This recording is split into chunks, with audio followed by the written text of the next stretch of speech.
Oi, gente, a gente é da turma de Engenharia de Produção e a gente vai apresentar a atividade 1 de cálculo numérico. Primeiro, vamos falar um pouco sobre o que é uma biblioteca. A biblioteca é um conjunto de funções já criadas para facilitar a programação.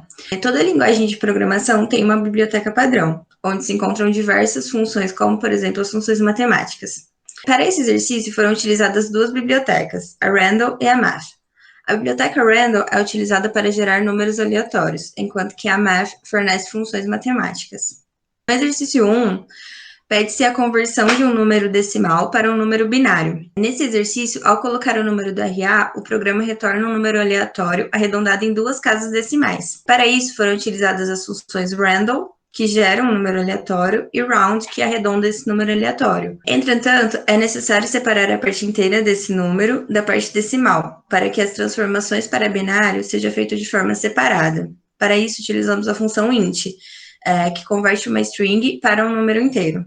Após isso, utilizamos a função print para imprimir o resultado, e esse foi o resultado que a gente obteve.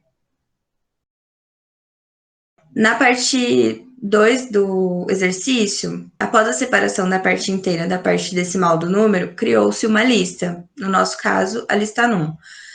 Nessa lista, vão ser adicionados o resto da divisão do número, aleatório por 2, utilizando a função val por 102. Sendo esse resto sempre 0 ou 1, o que compõe um número binário. Para isso, foi utilizada a função numAppend, que salva esses números numa mesma lista. Esse processo ele vai se repetir enquanto o dividendo for maior que 1. Isso é devido à função while utilizada na programação. Com essa lista pronta, faz-se a inversão da mesma, uma vez que é preciso pegar os números da esquerda para a direita na transformação decimal para binário, e não da direita para a esquerda. E esse foi o resultado que a gente obteve. Depois da conversão da parte inteira, foi necessário converter a parte fracionária em binário. Para isso, foi definida a variável fracionária, subtraindo a parte inteira do valor do número total encontrado na primeira parte do exercício. Essa variável foi arredondada para duas casas decimais, utilizando a função round. A conversão da parte fracionária foi feita da esquerda para a direita, baseada no fato de que se o número é maior ou igual a meio, em binário aparece 0 ou 1. Tendo isso como base, bastou multiplicar por 2 e verificar se o resultado é maior ou igual a 1. Se sim, coloca-se o 1 na correspondente casa fracionária. Se não, coloca-se 0 na posição. Em qualquer um dos casos, o processo continuou, multiplicando sempre o número por 2. Aqui temos o print da nossa programação da parte 3. E na última parte do exercício, consistiu em associar a lista da parte inteira com a da parte fracionária do número. Para isso, a gente utilizou a função string associada com o operador mais, sabendo que as strings podem ser definidas como coleções de sequências de caracteres e que o operador mais representa a concatenação de duas strings. Utilizamos também a função join, que é o método usado para especificar os elementos de uma sequência de caracteres para gerar uma nova sequência de conexão. E aqui nós temos o print da programação da parte 4. Aqui nós temos o resultado de um dos RAs utilizados, que foi o 233423.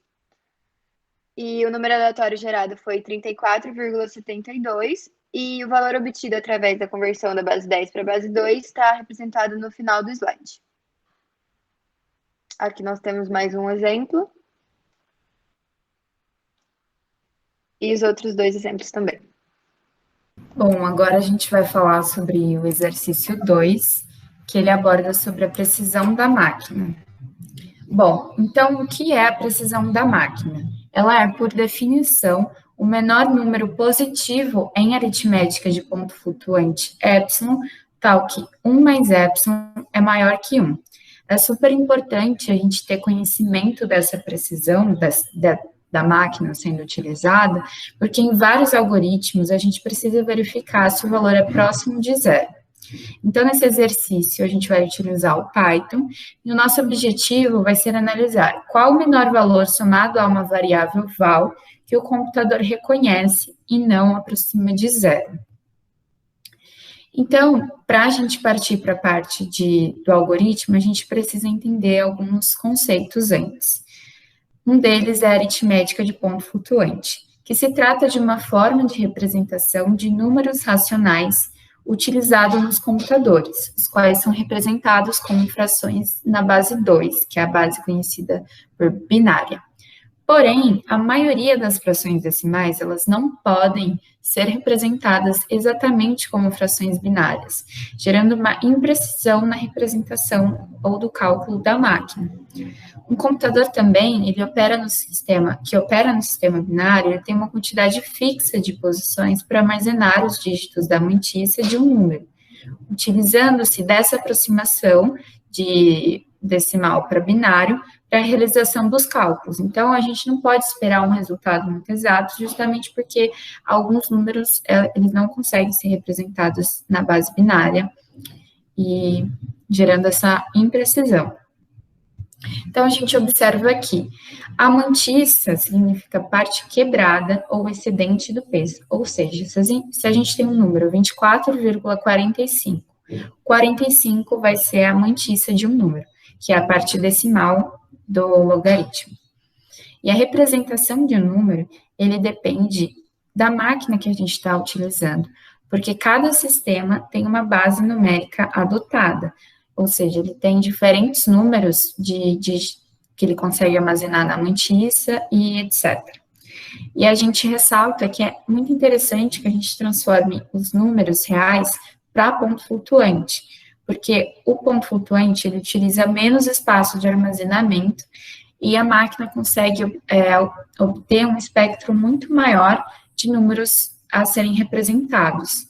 Então, por exemplo, se a gente vai fazer alguma conta ou utilizar 1 milhão no cálculo, é muito melhor que a gente represente esse número na base 10, para que utilize menos espaço de armazenamento e não prejudique os cálculos a serem utilizados da máquina. Então, entendendo o epsilon da máquina, ele é representado por essa letra que lembra um E, e é a metade da distância entre 1 e o menor ponto flutuante, certamente maior que 1. E ele trata-se do menor número que, somado a 1, resulta em um valor que difere de 1, não sendo arredondado. Então, ele é um número muito pequeno, próximo de zero, porém a máquina consegue reconhecer e não arredonda esse número para zero.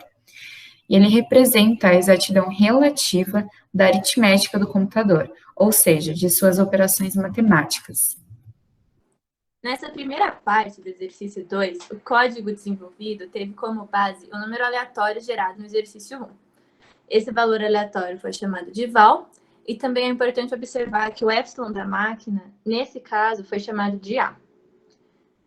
Então, o objetivo desse exercício era encontrar um valor que, apesar de próximo a val, não é exatamente val. Por isso, foi usado o comando while, que é um comando de repetição, e A foi dividido repetitivamente por 2 até que S igual a val fosse encontrado. Então, para que isso seja verdade, nota-se pela equação do código de que S igual a val mais A, o valor de A deve ser 0. Assim, como S não é mais maior que val, o laço é quebrado e o valor sai do comando while. Porém, quando se multiplica A pela constante 2, observa-se que o resultado é diferente de 0. Então, conclui-se que A não é 0, mas sim um valor muito pequeno que foi arredondado para 0 pelo computador. Por isso, é necessário determinar o último valor de A não arredondado para 0. E essa será a precisão da máquina. Portanto, tem-se essa equação de que precisão é igual a 2 vezes o A. E essa parte vai ser mais aprofundada na segunda parte do exercício. Então, esses são os resultados da primeira parte do exercício 2. E é possível observar que o valor da precisão ele depende do RA. E isso ocorre devido ao número aleatório gerado pelo exercício 1, que vai ocupar diferentes quantidades de armazenamento, porque ele não está representado em ponto flutuante. Então, observa que um menor valor de val possibilita uma maior precisão, justamente porque o menor espaço de armazenamento que o valor utiliza vai possibilitar mais repetições do comando while. Então, voltando nos resultados, observa-se que o último valor do RA de 247517 teve um menor valor aleatório, que foi 99, em relação aos outros RAs, que ficaram na casa de 3.000, 5.000, 4.000. E por isso ele teve uma maior precisão em relação a esses outros RAs.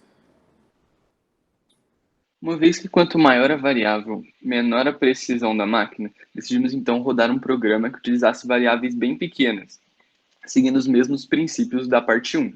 Os valores utilizados foram S igual a 2 e A igual a 1.